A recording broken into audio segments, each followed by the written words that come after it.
नमस्कार दोस्तों, मैं प्राची हमेशा की तरह आप सभी का संस्कृति आईएएस यूट्यूब चैनल पर बेहद स्वागत करती हूँ। न्यूज़पेपर से लिए गए 5 बेहद महत्वपूर्ण टॉपिक्स पर हम चर्चा करेंगे। तो आइए बिना किसी देरी के उत्साह को बनाए रखते हुए आज का वीडियो स्टार्ट करते हैं। हम देखते हैं कि कौन से 5 टॉपिक्स पर आज हम चर्चा करने वाले हैं। सबसे पहला है आपराधिक प्रक्रिया पहचान बिल 2022।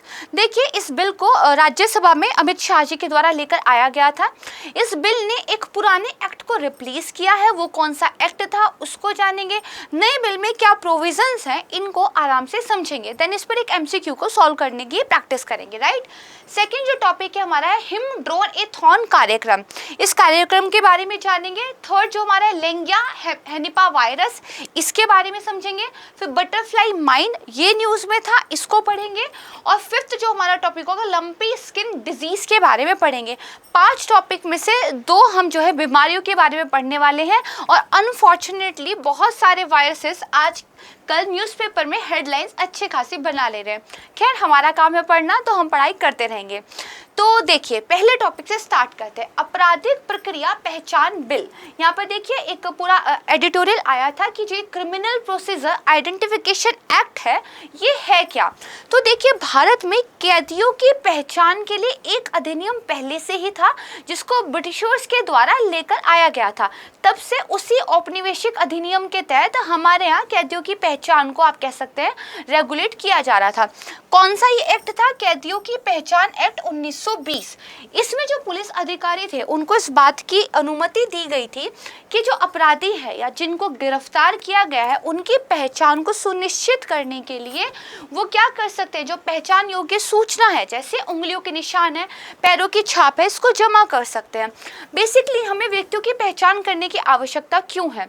देखिए, क्राइम सीन पर हमें कुछ फिंगरप्रिंट्स वगैरह मिलते हैं और हमें सस्पेक्ट 4-5 लोगों पर है।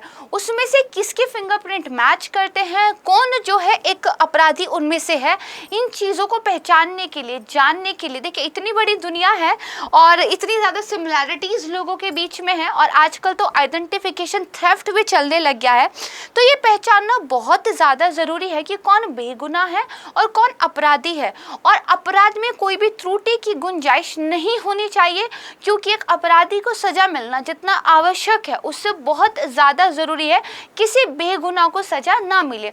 हमारे यहाँ जो कोर्ट है वो भी इसी सिद्धांत पर काम करती है कि अपराधी को सज़ा देने से भी ज़्यादा आवश्यक है किसी बेगुनाह को गलत अपराध की सज़ा ना मिल जाए।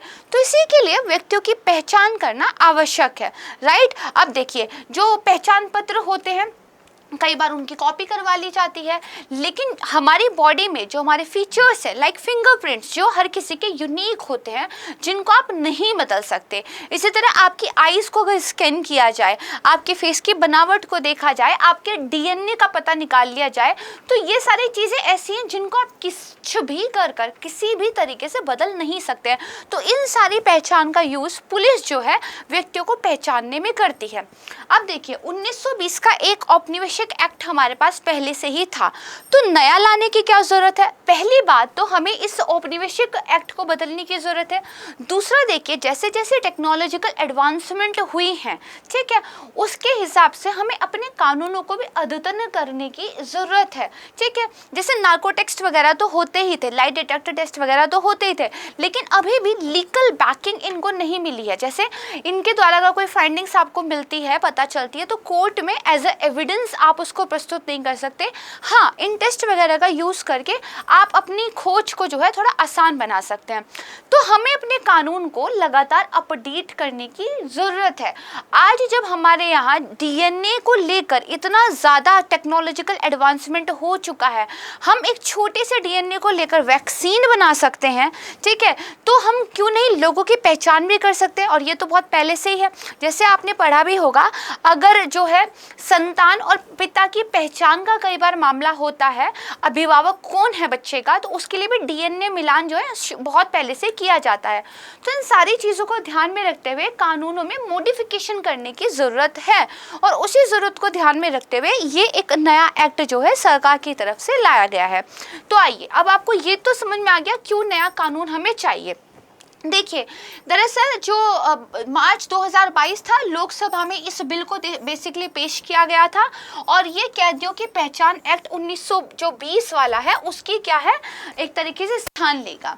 अगेन इसकी आवश्यकता क्यों है, तो एक तो मैंने आपको बता ही दिया, लेकिन लिखने के लिए भी कुछ पॉइंट्स चाहिए। तो देखिए 1980 में ही, बहुत पहले ही जो विधि आयोग था, उन्होंने बेसिकली इस एक्ट की समीक्षा करते हुए, कौन से वाले की, 1920 वाले की समीक्षा करते हुए ये कहा था कि जो अपराध जांच की आधुनिक प्रवृत्तियां धीरे धीरे विकसित हो रही हैं, इनको ध्यान में रखते हुए क्या है, इसमें संशोधन करने की आवश्यकता है। राइट। फिर देखिए 2003 में एक समिति जो है गठित की गई थी आपराधिक न्याय प्रणाली के सुधारों पर। ठीक है, तो जो समिति रिफॉर्म्स पर ही गठित की गई थी, उसके अध्यक्ष कौन थे, एक्सपर्ट कमेटी थी एक, जस्टिस VS मलिमथ। ठीक है, तो इन्होंने भी रिकमेंडेशन दी थी दरअसल पुराने वाले एक्ट में संशोधन करने के लिए। ठीक है, उन्होंने ये कहा था मजिस्ट्रेट को ये अधिकार दिया जाना चाहिए कि DNA के लिए जो खून का सैंपल है या फिर बाल है, लार है, सीमन है, इनसे भी जो है डाटा को जमा करने का आदेश दे सके। ठीक है, तो ये वाली चीज़ है। देखिए फिंगरप्रिंट्स हो, पैर की छाप हो, ये सब तो पहले भी था, लेकिन बायोलॉजिकल सैंपल भी किसी से हम ले सके, इस चीज़ को नए वाले जो बिल में है समाहित किया गया है। ठीक है, अब इस बिल की क्या क्या मुख्य विशेषताएं हैं, प्रोविजंस क्या क्या है, तो देखिए ये अपराध की जांच के लिए किसी भी व्यक्ति की पहचान योग्य सूचना को जमा करने की अनुमति देता है। The fundamental of this act, क्योंकि यही हमें चाहिए। अब देखिए जो 1920 वाला एक्ट था और ये जो नया वाला एक्ट है, इन दोनों में ही एक बात कॉमन है। कौन सी, कि दोनों के तहत डेटा देने का अगर आप विरोध करते हैं, मान लीजिए मुझे एक अपराध में जो है गिरफ्तार किया गया है और मुझसे कहा जा रहा है कि मुझे जो है अपना सैंपल देने में सहयोग करना है, या तो मैं इनकार कर देती हूँ या फिर मैं कोऑपरेट नहीं कर रही हूँ, तो इसको ये माना जाएगा कि एक लोक सेवक को अपना कर्तव्य निभाने से रोका जा रहा है और ये एक अपराध होगा। इस वाले प्रोविजन पर जो आप कह सकते हैं अपोजिशन है, उन्होंने एक तरीके से एक आप कह सकते हैं ऑब्जेक्शन भी उठाया है। वो क्या ऑब्जेक्शन था, ये हम एंड में पढ़ेंगे जब इस बिल के नेगेटिव पॉइंट्स पर हम चर्चा करेंगे। नेगेटिव पॉइंट्स आपको इसलिए पढ़ने चाहिए क्योंकि मेंस में जब क्रिटिकल एनालिसिस किसी चीज़ का पूछा जाता है तो you should know these points. Right. इसके अलावा देखिए ये कहा गया है जिस भी आप डाटा इकट्ठा कर रहे हो, जो भी सैंपल्स आप ले रहे हो, भाई उन सैंपल की टेस्टिंग वगैरह करा रहे हो, तो आपके पास एक अच्छा खासा डाटा तैयार हो जा रहा है, तो उस डाटा को मेंटेन भी तो रखना पड़ेगा, है ना। आपको जैसे फाइलें सेव करके रखनी पड़ती हैं, ऐसे डाटा को आपने सेव करके रखना पड़ेगा। तो ये डाटाबेस को कौन रखेगा, किसके पास ये ऑथराइजेशन होगा, तो राष्ट्रीय अपराध रिकॉर्ड ब्यूरो NCRB जो आपका होगा, नेशनल क्राइम रिकॉर्ड ब्यूरो। ठीक है, ये बेसिकली रिकॉर्ड्स रखने वाली एक केंद्रीय एजेंसी होगी। अगर ये केंद्रीय एजेंसी है तो राज्य और केंद्र शासित प्रदेशों पर कौन होगा, तो बिल ने राज्यों को और यूटीज को ये फ्रीडम दी है कि राज्य के लेवल पर, यानी कि अपने अपने क्षेत्राधिकार में इस तरह के डाटा को जमा करना, उसको संरक्षित रखना, उसको साझा करने का जो काम है, उसको करने वाली एजेंसी को आप नोटिफाई करें। सेंट्रल लेवल पर NCRB आ गई है, स्टेट लेवल पर UT लेवल पर जो है उनको फ्रीडम दी गई है कि आप किसी एजेंसी को ये अधिकार दे सकते हैं। ठीक बात है। अब जो डाटा जमा करके रखा जाएगा तो अनंत काल के लिए तो रखा नहीं जा सकता है, बट इतने छोटे टाइम के लिए भी नहीं रखा जा सकता कि अगर मान लीजिए कोई अपराधी रिपीटेडली ऑफेंस करता है तो पता चले कि यही पहचान वाले व्यक्ति ने पिछला अपराध भी किया था और यही वाला फिर से पकड़ा गया, तो आपको कुछ लंबे टाइम के लिए डाटा रखना होगा। तो 75 साल एक्चुअली बोला गया है कि आप जो है डाटा को सेव करके रखेंगे। एक तरीके से लाइफ टाइम ही हो जाता है, 75 साल से ज़्यादा की उम्र मुश्किल ही मिल पाती है। ठीक है, डाटा को सेव कैसे रखा जाएगा, तो डिजिटल इलेक्ट्रॉनिक फॉर्म में जो है इसको सेव करके रखा जाएगा। राइट। अब देखिए इसमें क्या है, अगर किसी व्यक्ति को अपील के बाद बरी कर दिया जाता है या मुकदमे के बिना ही छोड़ दिया जाता है तो उसके रिकॉर्ड्स को क्या है, नष्ट कर दिया जाएगा। ठीक बात है। अगर मान लीजिए आप बरी हो गए, पता चला आप अपराधी नहीं थे, ठीक है, या मुकदमा ही नहीं चला और आपको छोड़ दिया गया है, तो आपके डाटा को डिलीट कर देंगे। लेकिन एक अपवाद है कि देखिए अगर अदालत या फिर मजिस्ट्रेट एक लिखित कारण बता दे, लिख कर दे दे कि ये पर्टिकुलर रीज़न है जिसकी वजह से हम ये डाटा डिलीट नहीं करना चाहते हैं, तो उस विवरण को बरकरार रखने का निर्देश भी दिया जा सकता है। तो ये एक एक्सेप्शनल स्टेटमेंट है, इसलिए इसको याद कर लीजिएगा, ठीक है। अब बात करते हैं कि किन किन व्यक्तियों का डाटा जमा किया जा सकता है। दरअसल इस कानून के नेगेटिव पॉइंट्स में से एक ये भी बोला गया है कि इसने जिन लोगों का डाटा जमा किया जा सकता है उसके दायरे का विस्तार कर दिया है। जैसे इसमें क्या हो गया है, पहले क्या था कि अगर 7 साल से ऊपर आप ऐसा कोई आपने क्राइम किया है जिसमें सज़ा 7 साल से ऊपर मिलती है और जो बच्चों और महिलाओं के विरुद्ध नहीं है, तो बेसिकली व्यक्ति की पहचान वाला जो एक प्रोविज़न था उससे आपको थोड़ी छूट मिल जाती थी। लेकिन अब क्या है, किसी भी अपराध के लिए, ठीक है, किसी भी अपराध के लिए डाटा आपका जमा किया जा सकता है। जैसे मान लीजिए कि आपके पास क्या है, आपने को क्या है, तेज़ी से या लापरवाही से गाड़ी चलाई है और इसकी वजह से आपको गिरफ्तार किया गया है। इसमें मान लीजिए कैद की सजा कोई 6 महीने मिलती है। इस केस में भी आपका डाटा जो है रखा जा सकता है। अगेन यहाँ पर एक पॉइंट ये आता है कि व्यक्ति की जो प्राइवेसी का राइट है उसका ये हनन करता है। हम फिर से जो है इसको जो है पढ़ेंगे एंड में, ठीक है, जब नेगेटिव पॉइंट्स पे बात करेंगे। अच्छा, वो व्यक्ति कौन है जो डाटा जमा करने का आदेश दे सकता है? तो इसका भी दायरा ब्रॉड किया है जो है इस वाले बिल ने, क्योंकि देखिए पहले क्या है, थोड़े ऊपर के लेवल के अधिकारी इस तरह का आदेश दे सकते थे, लेकिन अब क्या कर दिया है, पुलिस अधिकारी के स्तर को कम कर दिया है। पैमाइश यानी कि मेजरमेंट कौन ले सकता है, सब इंस्पेक्टर से लेके इसको हेड कांस्टेबल तक कर दिया है। और साथ में जो जेल का हेड वार्डन होगा उनको भी मेजरमेंट लेने की क्या है, अनुमति दे दी है। अगेन आप कह सकते हैं ऐसा प्रोविजन है जिसकी आलोचना की जा रही है, ठीक है। अब कौन कौन सा डाटा जमा किया जा सकता है? तो एक तो आपका जो बायोमेट्रिक डाटा होता है, बायोमेट्रिक कौन कौन सा है, जैसे उंगलियों के निशान आपसे ले लिए जाए, हथेलियों के निशान हो, पैरों की छाप हो, आइरिस या रेटिना का स्कैन हो। इसके अलावा फिजिकल कुछ सैंपल्स लिए जा सकते हैं, बायोलॉजिकल सैंपल लिए जा सकते हैं। ये जो बायोलॉजिकल सैंपल हैं इनकी दरअसल व्याख्या नहीं की गई है कि वो कौन कौन से सैंपल्स होंगे जो बायोलॉजिकल सैंपल के अंदर आएंगे, बट अनुमान लगाया जा रहा है कि इसमें किसी व्यक्ति का खून, उसका सीमेन, उसकी लार, ये सब जो है शामिल हो सकता है, ठीक है। इसके अलावा किसी व्यक्ति की व्यवहारगत विशेषताएं, ठीक है, उसका जो एक आप कह सकते हैं बिहेवियरल एट्रीब्यूट्स जो हैं उनको भी जो है मेजरमेंट के लिए लिया जा सकता है। जैसे उसकी हैंड राइटिंग कैसी है, वो सिग्नेचर कैसे कर सकता है, ठीक बात है, या फिर उसकी आवाज़ कैसी है, वॉइस सैंपल। तो दस्तखत, हैंड राइटिंग और वॉइस सैंपल इसमें शामिल हो सकते हैं, ठीक बात है। तो इसको थोड़ा सा ध्यान रखिएगा। अब यहाँ पर क्वेश्चन से पहले हम कुछ चीज़ें देख लेते हैं। सबसे पहले तो हमें ये पता हो कि जो पुराना बिल है और जो नया बिल है उसमें डिफरेंस क्या है। ये पुराना बिल है, इसमें कौन कैसा डाटा, उंगलियों के निशान, पैरों की छाप और फोटोग्राफ। इसमें क्या है, बायोलॉजिकल सैंपल, व्यवहारगत विशेषताएं और इसके अलावा खून, बाल का सैंपल, स्वैब, डीएनए प्रोफाइलिंग जैसे एनालिसिस शामिल किए गए हैं, राइट। फिर यहाँ पे देखिए क्या गया, किन व्यक्तियों का डाटा जमा किया जा सकता है, जिनको 1 या उससे अधिक वर्ष के लिए कठोर कारावास मिला हो, वो व्यक्ति जिन्होंने अच्छा व्यवहार करने वाले या जिनको बेसिकली शांति बनाए रखने के लिए सिक्योरिटी जमा कराने का आदेश दिया गया है, या फिर मजिस्ट्रेट ने अगर कुछ ऐसा आदेश दिया है। लेकिन यहाँ पे क्या है, किसी मामले में गिरफ्तार व्यक्ति, ठीक है। लेकिन देखिए यहाँ पर ये बोला गया जबरदस्ती बायोलॉजिकल सैंपल लिए जा सकते हैं किसी महिला या बच्चे के साथ अपराध के लिए अगर गिरफ्तार किया गया है, या फिर अपराध के लिए न्यूनतम सजा 7 वर्ष आपको मिली है, ठीक है। अगर निवारक निरोध कानून हिरासत में भी कोई व्यक्ति है, किसी व्यक्ति को डिटरेंस के तहत भी गिरफ्तार किया गया है, उसका भी सैंपल लिया जा सकता है। अगेन जो है आप कह सकते हैं थोड़ा सा विवाद वाला ये मुद्दा है, ठीक है। इसके अलावा मजिस्ट्रेट के आदेश पर जांच में मदद के लिए भी कोई व्यक्ति है, सिर्फ गिरफ्तार व्यक्ति से ही नहीं, अगर जांच में मदद के लिए भी ऐसा लगता है कि इस व्यक्ति का मुझे ले लेना चाहिए तो मजिस्ट्रेट के आदेश पर उसका भी ले सकते हैं। तो ये थोड़ा सा क्या है, दायरे को बहुत ज़्यादा बढ़ा देता है, ठीक है। फिर देखिए व्यक्ति जो डाटा जमा करने को कह सकते हैं तो कौन, देखिए जो प्रभारी अधिकारी होगा स्टेशन का, सब इंस्पेक्टर होगा, या सिर्फ उससे ऊपर की रैंक का अधिकारी या फिर magistrate.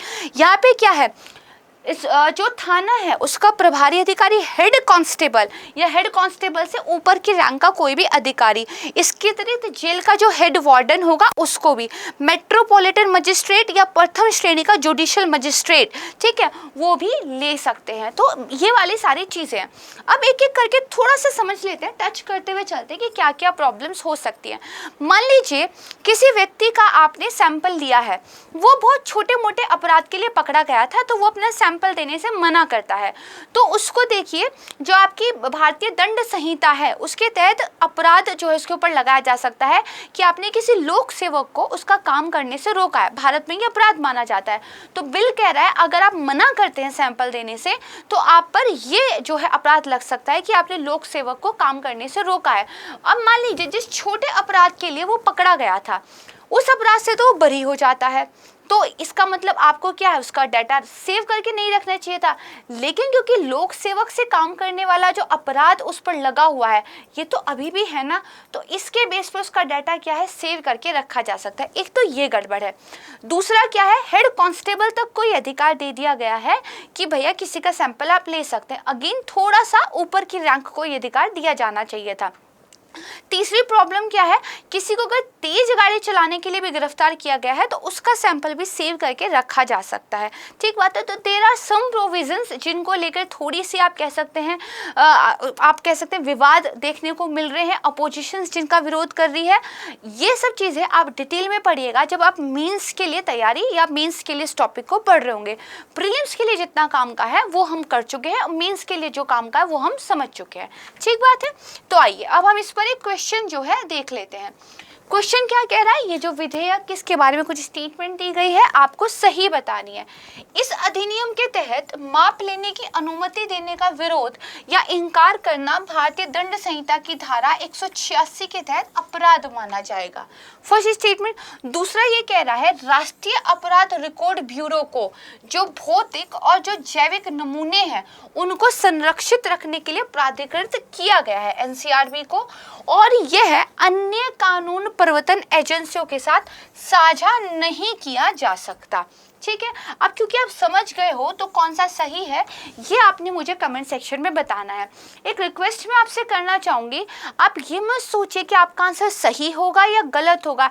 Try to solve the question and उसके बाद उस आंसर को कमेंट सेक्शन में डालिए। आपका एक कॉन्फिडेंस बिल्ड होगा, आपका जो क्वेश्चन को सॉल्व करने की एक अंदर से ललक है वो जागेगी। और रेगुलर बेसिस पर ऐसा कीजिए। सही आंसर तो पता ही चल जाता है, कमेंट सेक्शन में जिसने सही आंसर दिया होता है हम उसका रिप्लाई राइट करके देते ही है, तो मतलब सही आंसर तो आपको पता चल ही जाएगा। तो चाहे गलत हो चाहे सही हो आंसर जरूर दीजिए कमेंट सेक्शन में।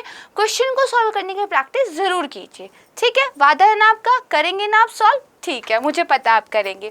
चलिए टॉपिक नंबर 2 पे चलते हैं। हिम ड्रॉन ए थॉन कार्यक्रम, मिनिस्ट्री ऑफ डिफेंस का टीआईबी पर प्रेस रिलीज आया था, वहां से ये टॉपिक हमने लिया है। देखिए अगस्त 2022 को भारतीय सेना द्वारा ड्रोन फेडरेशन ऑफ इंडिया, इनका नाम याद रख लीजिएगा, इनके सहयोग से इस कार्यक्रम को शुरू किया गया। किसके सहयोग से? Drone federation of India. ठीक है।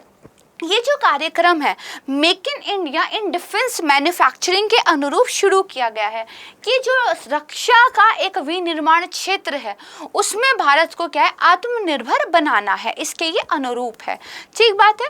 आगे देखते हैं इसका उद्देश्य क्या है। जो फ्रंट लाइन पर भारतीय सैनिक काम कर रहे हैं उनकी ज़रूरतों को पूरा करने के लिए ड्रोन क्षमताओं का निर्माण करना है। बेसिकली अपनी अलग अलग कैटेगरीज, अपनी अलग अलग आवश्यकताओं के लिए स्पेसिफिकली जिस तरह के ड्रोन्स चाहिए उस तरह के ड्रोन बनाना, एक ऐसा इकोसिस्टम बनाना जिसमें ड्रोन मैन्युफैक्चरिंग इंडिया में बढ़े, इस चीज़ को बढ़ावा देना है। प्रोग्राम के बारे में देखते हैं। भारतीय सेना इस धारणा के आधार पर स्वदेशी ड्रोन पारिस्थितिकी तंत्र का समर्थन कर रही है। भारतीय सेना ने एक कॉन्सेप्ट सामने रखी है कि विदेश के स्तर पर सर्वोत्तम की तुलना में स्वदेश के स्तर पर अगर अच्छा भी हो पा रहा है तो बढ़िया है। अमेरिका में भले ही आपको बेस्ट मिल रहा हो, इंडिया में भले ही गुड मिल रहा हो, बट इंडिया का गुड अमेरिका के बेस्ट से बेटर है। ठीक बात है। जस्ट एन एग्जाम्पल, तो बेसिकली इंडस्ट्रीज जो है, सॉफ्टवेयर डेवलपर्स जो हैं, जो शिक्षाविद हैं, ड्रोन उत्पादन निर्माता जो हैं, इन सभी हितधारकों को जोड़ने का क्या है, प्रयास किया जाता है, क्योंकि सबके सहयोग से ही हम क्या है, इस तरह का एक इकोसिस्टम डेवलप कर पाएंगे। अच्छा, तो जमीनी परिप्रेक्ष्य, आवश्यकता और जमीनी परीक्षणों और ड्रोन उत्पादों का जो वास्तविक आचरण है, मूल्यांकन है, इसको पहचान करने के लिए विकास एजेंसियां जो परिचालन स्थान है उनका दौरा करेंगी। सीधी सी बात है, क्योंकि हमें ड्रोन इकोसिस्टम को बढ़ावा देना है, मेक इन इंडिया करना है डिफेंस मैन्युफैक्चरिंग में, तो हमें क्या करना है, इस चीज़ को बढ़ावा देने के लिए जो जो भी स्टेप्स हो सकते हैं वो सब करने हैं। देखिए, कुछ निम्नलिखित श्रेणियां ऐसी रखी गई हैं जो स्टार्टिंग में ज़्यादा फोकस रखी जाएंगी, बाद में इनका विस्तार किया जाएगा।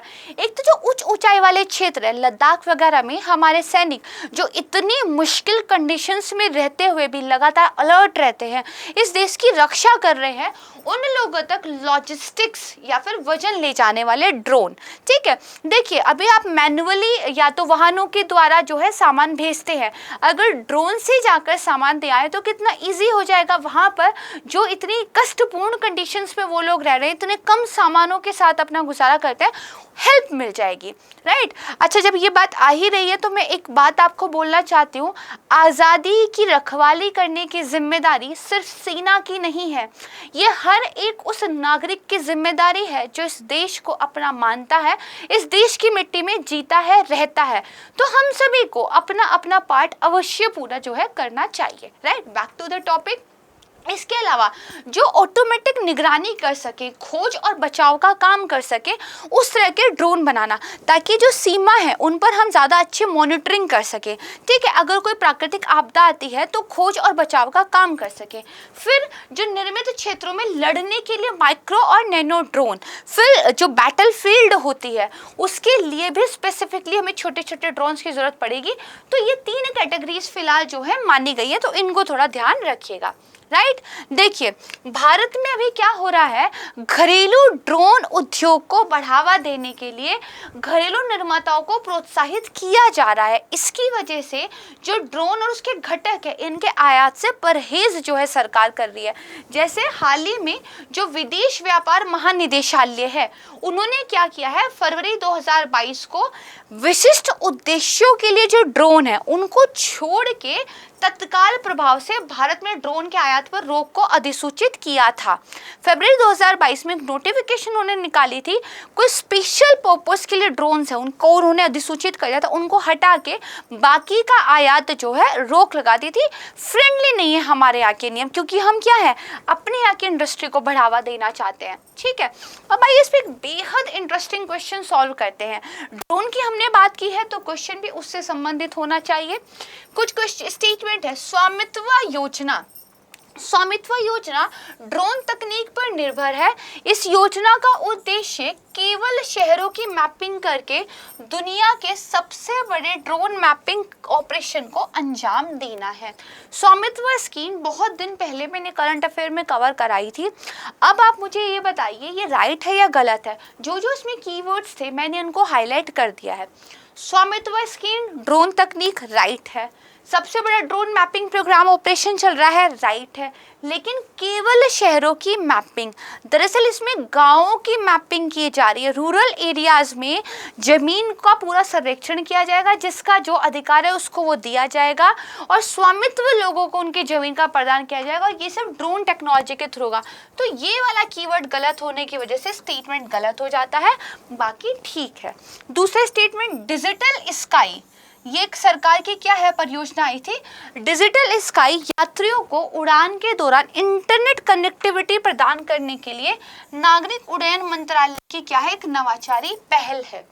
अब बताइए, तो देखिए डिजिटल स्काई, अगर आप लगातार करंट अफेयर को फॉलो करते हैं तो आपको पता होगा डिजिटल स्काई इस तरह के किसी इनिशिएटिव से संबंध नहीं है, बल्कि ड्रोन को लेकर जो स्वचालित आप कह सकते हैं, आपको बहुत सारी स्वीकृतियां मिल जाएंगी, सेल्फ सर्टिफिकेशन मिल जाएगा ड्रोन को चलाने के लिए, उसके लिए लाइसेंस जो मिल जाएगा, और ये सारा सिंगल विंडो के तहत होगा डिजिटली। ये उसके लिए बनाया गया एक इनिशिएटिव है। तो again this is a wrong statement. फिर ये कह रहा है हरा भरा परियोजना, ये ड्रोन का इस्तेमाल करके पेड़ लगाने से संबंधित पहल है। तो बिल्कुल सही बात है, तेलंगाना गवर्नमेंट के द्वारा एक प्राइवेट प्लेयर के साथ मिलकर हरा भरा ये परियोजना चलाई जा रही है, जिसमें जो है सीड्स को जमीन पर लगा के जहाँ पे जिस एरिया में ट्रीज नहीं है वहाँ पे ट्री कवर बढ़ाने के लिए काम किया जा रहा है। तो this is a right statement. तो पूछ रहा है कौन सा सही है, तो हमारा देखिए 2 गलत है, केवल तीसरा यानी कि सी ऑप्शन ये ठीक हो जाएगा। Third topic, Langya henipavirus. ठीक है, चाइना में देखिए अभी इस वायरस से इन्फेक्टेड काफ़ी सारे लोग मिले हैं। तो ये जूनोटिक वायरस है, यानी कि जानवरों से मनुष्यों को हो सकता है, और ये हेनिपा वायरस की फैमिली से संबंधित है, जिसको LAYV भी कहा जाता है। चीन का जो शेडोंग और हेनोन प्रांत है वहाँ पर अब तक ये 35 लोगों को समर्पित कर चुका है। तो हेनिपा वायरस की फैमिली से बिलोंग करता है, तो हेनिपा वायरस के बारे में हमें पता होना चाहिए। तो देखिए हेनिपा वायरस पैरामाइक्सोवायरस के परिवार से संबंधित है, जीनस इसका आप कह सकते हैं। 2 प्रकार के जूनोटिक वायरस की पहचान इसमें की गई है, एक हेड्रा वायरस न्यूज़ में था पहले भी, निपा वायरस न्यूज़ में था ये भी। इन 2 का ही मैं सिर्फ क्यों बता रही हूँ, क्योंकि इस फैमिली से बिलोंग करने वाले ये जो 2 वायरस है ये जूनोटिक है, मतलब ये जानवरों के साथ साथ मानवों को भी संक्रमित करते हैं। तो आपको ये याद होना चाहिए, ठीक है। देखिए मनुष्यों और घोड़ों में गंभीर और अक्सर रूप से घातक बीमारी ये पैदा करते हैं। देखिए घोड़ों में और फिर मनुष्यों में ये जो हेड्रा वायरस था पहली बार 1994 में ऑस्ट्रेलिया में मिला था। इसके विपरीत जो निपा वायरस था वो पहली बार सुअरों में और बाद में मनुष्यों में 1998 में कहाँ देखा गया था, मलेशिया में देखा गया था। इसको होस्ट कौन करता है, किससे फैलता है, तो हेनिपा वायरस फ्रूट बैट जो होता है जिसको फ्लाइंग फॉक्स भी कहते हैं, ये इनके नेचुरल होस्ट है, इनमें ये मिलता है। अगर बात करें मृत्यु दर की तो जो निपा वायरस है, निपा संक्रमण में 40 से 70% है, हेड्रा में 50% है, काफी घातक है ये। अब देखिए हेनिपा वायरस पता चल गया, हेनिपा वायरस के अंदर लेंगिया वायरस, तो ये हमें पता हो। तो लेंगिया जीनस कहाँ किससे हेनिपा वायरस से संबंधित है और जो किससे है, पैरामाइक्सोविरिडे परिवार से रिलेटेड है, हमने पढ़ लिया। ये जो पैरामाइक्सोविरिडे है बेसिकली एक ribo nucleic acid RNA virus का एक परिवार है, यानी कि जो वायरसेस हैं ये RNA वाले हैं, याद कर लीजिएगा। ये जो नया वायरस है ये जानवरों से इंसान में पहुंचा है, मुख्यतः ये शावकों में मिलता है, बकरी और कुत्तों जैसे घरेलू जो जानवर है उनमें भी इसका बेसिकली पता चला है, और हाल में मानवों में जो है इसके संचरण की पुष्टि नहीं हुई है, यानी कि मानव से मानवों में तो हुई है, 35 लोग मिले तो हैं, बट वो 35 लोग जानवरों से उनमें इन्फेक्शन पहुंचा है, और मनुष्य से मनुष्य में भी ट्रांसमिशन हो रहा है, इस बात की पुष्टि अभी नहीं हुई है। ठीक बात है, इसको ध्यान रख लीजिएगा। अब जब आपने इतना पढ़ लिया तो हेनिपा वायरस के संदर्भ में कुछ स्टेटमेंट मैंने आपको दिए हैं, उन पर विचार करना है। देखिए हेनिपा वायरस कई प्रोटीन को एनकोड करने की क्षमता रखता है, इसीलिए जानवरों और मनुष्यों में जो जन्मजात प्रतिरक्षा प्रतिक्रिया होती है उसको अवरुद्ध करने में इसको सक्षम बनाता है। देखिए कोई भी वायरस अगर जानवरों को मनुष्यों को प्रभावित कर रहा है तो इसका मतलब ये है कि वो हमारी बॉडी के डिफरेंट प्रोटीन सेल्स को इनकोड कर पाता है, फिर वो उसी की कॉपी बना लेता है। उसी की कॉपी करके जब वो हमारी बॉडी में एंटर करता है तो हमारी बॉडी उसको पहचान नहीं पाती और हमारी जो इम्यूनिटी है उस पर अटैक नहीं करती है। तो ऐसी क्षमता इस वायरस के पास है, तभी ये इतना ज़्यादा हम लोगों को प्रभावित कर रहा है। तो this is a right statement. फिर ये कह रहा है ये सिंगल स्ट्रैंडेड RNA वायरस है जिसके कुछ प्रकार मनुष्यों में प्रकोप का कारण बनते हैं। अगेन अ राइट स्टेटमेंट, मैंने आपको बताया था ना, these are RNA type of viruses, और इसके कुछ ही प्रकार मनुष्यों को प्रभावित करते हैं, जिसमें से एक निपा था और एक हेड्रा था, राइट। तो ये भी ठीक स्टेटमेंट है। फिर ये कह रहा है सीडो वायरस, घाना के चमगादड़ वायरस और मोजियांग वायरस मानव रोग का कारण नहीं है। तो अब बताइए ये ठीक है गलत है? ठीक है, ये जो 3 तरह के वायरसेस हैं ये इसी से बिलोंग करते हैं, बट ये मानवों में रोग का कारण नहीं बनते हैं। तो this is a right statement. ठीक है, यहाँ पे पूछा गया कौन सा सही है, डी उपयुक्त सभी, इसको याद कर लीजिएगा। देखिए यूपीएससी ऐसे ही खेलती है, लेंगिया वायरस न्यूज में है लेकिन हो सकता है वो लेंगिया पे क्वेश्चन ही ना पूछे, वो हेनिपा वायरस पे क्वेश्चन पूछ ले। हेड्रा और निपा न्यूज में है लेकिन वो इस पे ना क्वेश्चन पूछे, वो आपसे हो सकता है कि घाना का जो बेट वायरस है इससे क्वेश्चन पूछ ले। तो हमें एडिशनल पढ़ाई करना है, जितना लोग पढ़ रहे हैं उससे थोड़ा आगे पढ़ना है। ठीक है, इसलिए मैंने जो क्वेश्चन है उसको ऐसे फॉर्म किया है कि आप इसको याद कर सकें। ठीक बात है। Fourth topic, butterfly mine. ये देखिए इस तरह की ये दिखती है। बेसिकली लैंड माइन्स है जो दुश्मन देश के द्वारा दूसरे दुश्मन देश की ज़मीन पर गिराई जाती हैं, और जैसे ही इन पर किसी का पैर पड़ता है, कोई दबाव आता है, ये फट जाती है, इनके अंदर विस्फोटक होता है, हानि ये पहुंचाती है। ठीक है, तो ब्रिटेन के रक्षा मंत्रालय ने अभी ये कहा है कि रूस के द्वारा डोनेस्टिक और क्रामाटोर्स्क जो है वहाँ पर PFM-1 श्रृंखला की बटर माइंस का में भी उपयोग किया जा रहा है। ठीक बात है। तो देखिए ये जो PFM-1 है और PFM-1S है, ये दो प्रकार की व्यक्तिगत रोधी लैंड माइंस है। देखिए व्यक्तिगत रोधी मतलब ये इंसानों को, ठीक है, इंसानों को बेसिकली जो है नुकसान पहुंचाती है। ठीक है, और इनको butterfly mines and green parrot कहा जाता है, जो कि इनकी शेप और इनके कलर की वजह से नाम रखा गया, ग्रीन पैरेट या फिर बटरफ्लाई माइंस। ठीक है, देखिए दो पंख इसमें बेसिकली होते हैं। एक का वजन थोड़ा सा हैवी होता है और इसी में जो है आपका जो कह सकते हैं पूरा सिस्टम लगा रहता है। दूसरे वाले को इसे बैलेंस करने के लिए लगाया जाता है। प्लास्टिक का ये बना होता है, इसलिए मेटल डिटेक्टर के द्वारा इसको डिटेक्ट नहीं किया जा सकता। इसके बाद देखिए, अब मैंने आपको बताया दो टाइप की है, क्या था, PFM-1 था और एक PFM-1S है। क्या डिफरेंस है, जो S वाला है इसमें सेल्फ डिस्ट्रक्टिव सिस्टम लगा होता है, 1 से लेके 40 घंटे के बाद ये अपने आप को खुद ही खत्म कर लेती है। तो ये फिर भी थोड़ी ठीक है, क्योंकि 1 से 40 घंटे के बाद ये सेल्फ डिस्ट्रक्ट हो जाती है। बट जो PFM-1 है वो ज़्यादा घातक है, ज़्यादा विनाशी है, क्योंकि वो जब तक रहेंगी पड़ी रहती है, मुश्किल होता है खोजना। किसी का भी पैर पड़ गया, जिसमें मजदूर होते हैं, बच्चे होते हैं, सिविलियंस होते हैं, जिनका युद्ध से कोई लेना देना नहीं है, वो एक्चुअली इसमें मारे जाते हैं। अब एक माइन बैन कन्वेंशन भी है, उसके बारे में हमें पता हो तो देखिए, लैंड माइंस दो किस्म की आती है, एक एंटीकर्मिक और एक एंटी व्हीकल माइंस। एंटीकर्मिक लोगों को नुकसान पहुंचाने के लिए, एंटी व्हीकल्स को नुकसान पहुंचाने के लिए। ये जो लोगों को नुकसान पहुंचाने वाली है, बेसिकली इनको लेके ज़्यादा सख्त नियम इंटरनेशनल लेवल पर बनाए गए हैं, ताकि जो बच्चे हैं, महिलाएं हैं, सिविलियंस हैं, वो इनके चपेट में आके ना मारे जाएं, क्योंकि तो इतनी छोटी छोटी होती है कि ज़मीन पर कहीं भी पड़ी रहती है। दूसरा क्या है, ये इतनी अट्रैक्टिव लगती है, ग्रीन कलर की बटरफ्लाई जैसी, कि बच्चों को ये टॉय जैसी लगती है। बच्चों के द्वारा इनको उठा लिया जाता है और उसके बाद ये बच्चों के लिए विनाशकारी प्रभाव रखती है। जब सोवियत अफगान युद्ध हुआ था, वहाँ पर रशिया के द्वारा इनका यूज़ किया गया था और वहाँ बच्चों पर काफ़ी बुरा प्रभाव इनका देखने को मिला था। ठीक बात है। तो देखिए 1997 में एक एंटी क्रमिक माइंस का उपयोग स्टॉक प्रोडक्शन और ट्रांसफर निषेध और उनके विकास पर एक कन्वेंशन जो है अपनाई गई थी। कौन से वाले पे, एंटी क्रमिक वाली पे। ठीक है, इसके तहत जो एंटी क्रमिक लैंड माइंस है वो क्या है, निषिद्ध है। फिर रूस कैसे यूज कर रहा है, तो देखिए रूस और यूक्रेन इसको सिग्नेचर ही नहीं किया है, साइन ही नहीं किया है, लेकिन इसका एक प्रोटोकॉल है। पारंपरिक हथियारों पर कन्वेंशन के लिए 1996 का एक संशोधित प्रोटोकॉल है, जिसको लैंड लाइन जो है प्रोटोकॉल कहा जाता है। इस पर रूस और यूक्रेन ने साइन कर रखे हैं। ठीक बात है, तो इसको ध्यान रखिएगा। तो बटरफ्लाई माइंस ये क्या होती है, बस आपको पता हो, क्योंकि इसी से रिलेटेड क्वेश्चन जो है आएगा। आइए, मैंने क्वेश्चन डिफरेंट टाइप का बनाया है ताकि चीज़ें आपको थोड़ी सी याद आ जाए, क्योंकि मैं पूछूंगी बटरफ्लाई माइंस क्या है, वो तो आपको पता ही चल गया है, राइट। तो देखिए, सोवियत अफगान युद्ध में जो PFM-1S है, इसके इस्तेमाल से बड़ी संख्या में बच्चों पर विनाशकारी प्रभाव हुआ था, राइट, मैंने आपको अभी बताया।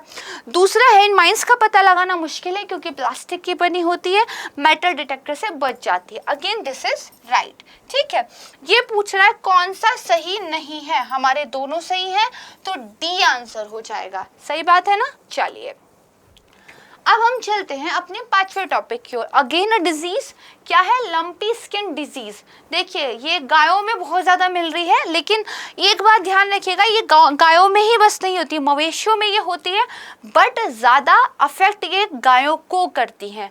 ठीक है, तो सबसे पहली बात तो ये। फिर गुजरात, मध्य प्रदेश और राजस्थान, यहाँ पर और इसके अलावा और कई राज्यों में ये जो लंपी स्किन डिजीज, यानी कि इसको हिंदी में गांठदार त्वचा रोग भी कहते हैं, इसका प्रसार देखा जा रहा है। यूरोप का जो फूड सेफ्टी प्राधिकरण है, उन्होंने ये कहा है कि मवेशियों में फैलने वाली ये क्या है, एक वायरल बीमारी है, वायरस से होने वाली ये एक बीमारी है। ठीक है, और ये जो संक्रमण किस नाम के वायरस से होता है, तो पॉक्सविरिडे नाम के वायरस से ये होता है। जेनेटिक रूप से गॉट पॉक्स और सिप पॉक्स वायरस परिवार से इसको संबंधित माना जाता है। जो world organisation for animal health है WOAH, उन्होंने ये कहा है कि इस बीमारी में 1 से लेकर 5% तक की मृत्यु दर रहती है। जो खून पीने वाली मक्खियां हैं, जो मच्छर हैं, ऐसे जो छोटे छोटे कीड़े हैं, उनकी प्रजातियों के द्वारा इसको जो है फैलाया जाता है। जैसे मान लीजिए एक गाय को अगर ये हुआ है, उसको कोई मच्छर काट लेता है, वही मच्छर जाके जब दूसरी गाय को काट लेगा तो वो अपने साथ वायरस को भी ट्रांसफर करता है। इसमें होता क्या है, मवेशियों को बुखार हो जाता है, स्किन पर गांठें निकल आती हैं, देखने में बहुत अजीब सी लगती हैं, और जो दूध की मात्रा है वो क्या है, कम हो जाती है। और अगर ध्यान नहीं दिया जाए, देखिए कुछ इस तरह का ये दिखता है, मुझे देखने में बहुत अजीब लगता है, तो और अगर ध्यान नहीं दिया जाए तो मवेशी की डेथ भी हो जाती है।